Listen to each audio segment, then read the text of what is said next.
তাহাজ্জুদ পরে ভোট কেন্দ্র দখল করার সুযোগ দেওয়া হবে না, রামগঞ্জে এনসিপি নেতা নাহিদ ইসলাম।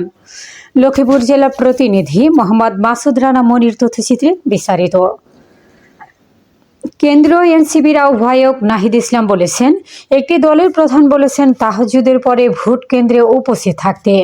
তাহাজ্জুদ পরে তারা সিল মারার পরিকল্পনা করতেছে। ইনশাআল্লাহ ঐক্যবদ্ধ বাংলাদেশের নেতাকর্মীরা সকল ষড়যন্ত্র রুখে দিবে। 12 ফেব্রুয়ারি আমরা 11 দলের জোট একত্রিত হয়ে সকল ষড়যন্ত্র রুখে দেব।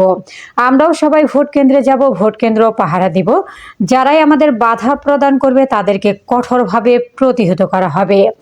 কেন্দ্রীয় এনসিপির আহ্বায়ক নাহিদ ইসলাম গত সোমবার রাত 9টায় লক্ষ্মীপুরের রামগঞ্জ উপজেলার রামগঞ্জ পাইলট বালিকা উচ্চ বিদ্যালয় মাঠে রামগঞ্জ উপজেলা 11 দলের জোটের প্রার্থী কেন্দ্রীয় এনসিপির যুগ্ম আহ্বায়ক মাহবুব আলমের শাপলাকলী নির্বাচনী জনসংযোগে প্রধান অতিথির বক্তব্যে তিনি এসব কথা বলেন। তিনি 2001 সনের নির্বাচনে সাধারণ জনগণকে আওয়ামী লীগের দেওয়া মিথ্যা প্রতিশ্রুতির কথা মনে করিয়ে দিয়ে বলেন, কৃষক কার্ড, ফ্যামিলি কার্ড বলতে কিছুই নাই। সেই ইতিহাস বাংলাদেশের মানুষ ভুলেন নাই। কৃষক কার্ড, ফ্যামিলি কার্ড হলো প্রতারণার একটি প্যাকেজ। এই প্যাকেজের কথা বলে জনগণকে বিভ্রান্ত করছে। শিক্ষা, স্বাস্থ্য, বাংলাদেশের সংকট হচ্ছে অর্থনীতিতে চাঙ্গা করা, ঋণ খেলাপিদের বিচারের আওতায় আনা ও লুটতরাজদের বিচারের আওতায় আনা, বাংলাদেশ যেন বিনিয়োগ আসতে পারে সে ধরনের ব্যবস্থা করা।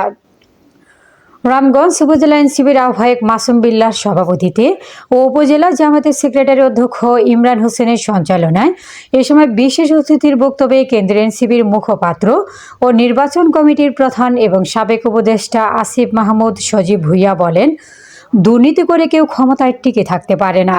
শেখ হাসিনা সকল রকম দুর্নীতি করেও ক্ষমতা রক্ষা করতে পারেনি। একটি দল ঋণ খেলাপিদের নিয়ে নির্বাচন করছে।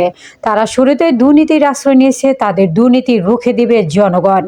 এ সময় আরও বক্তব্য রাখেন লক্ষ্মীপুর 1 রামগঞ্জ আসনের শাপলাকলী প্রতীকের প্রার্থী মোহাম্মদ মাহবুব আলম, রামগঞ্জ জামাত ইসলামের উপজেলা আমির নাজমুল হাসান পাটোয়ারি, পৌর আমির অ্যাডভোকেট হাসান বান্না, খেলাফত মজলিসের আমির মাওলানা মিজানুর রহমান সহ প্রমুখ নেতৃবৃন্দ।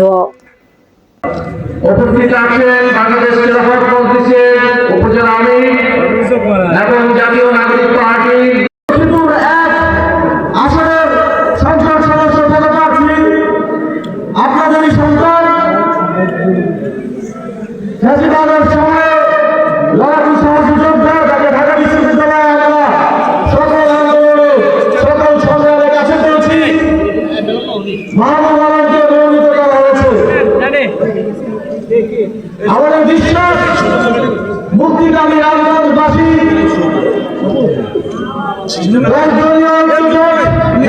ভরসা রেখেছে।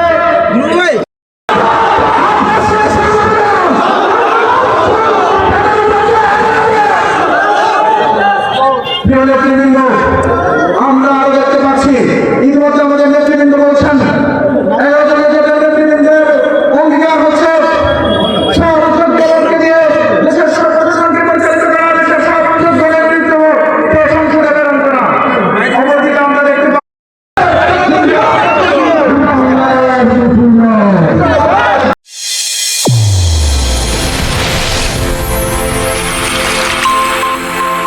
চ্যানেল A1 হৃদয়ের স্পন্দন।